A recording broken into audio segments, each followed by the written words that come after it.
Am I the a-hole for expecting my husband to make an exception for me when I didn't make an exception for him? My husband thinks I'm a hypocrite for not cutting off my best friend who cheated on her husband multiple times.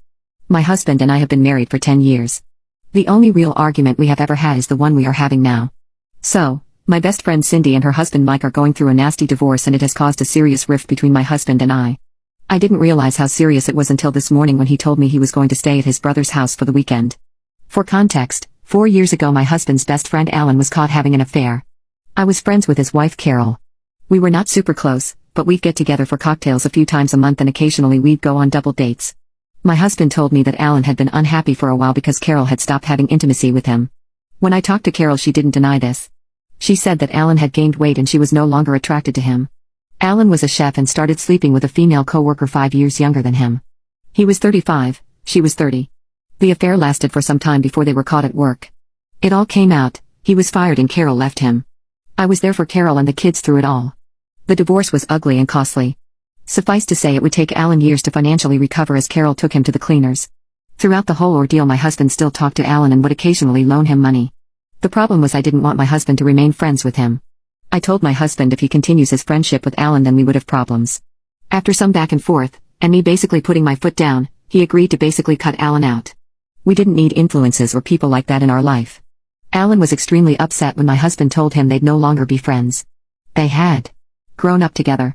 But I didn't want men like that in our life. Shortly after all this we were reflecting on everything. My husband said something that I never forgot. He said, "One day one of your friends will do something they regret and need you. I hope you have the same wherewithal to cut them out if I ask you to." Cut to the present and, you guessed it.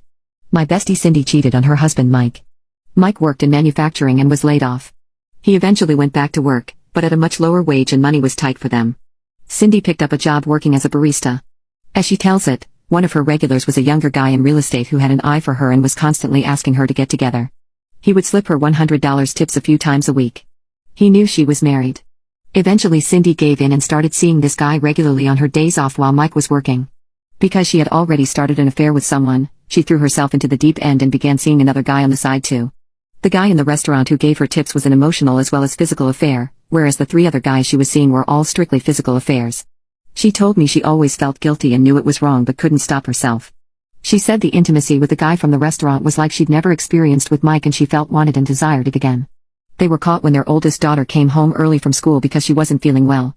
Cindy was busy with her affair partner, didn't see the text from her daughter, and the daughter walked in on them. The daughter told Mike. Mike was devastated and they are getting a divorce. The family has basically ostracized Cindy and want nothing to do with her currently.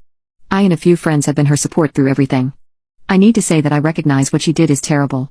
However, my husband has pounced on this opportunity and is demanding I cut contact with her completely. Just like I did with him 4 years ago. He says, "We don't need cheating cradle robbers in our lives."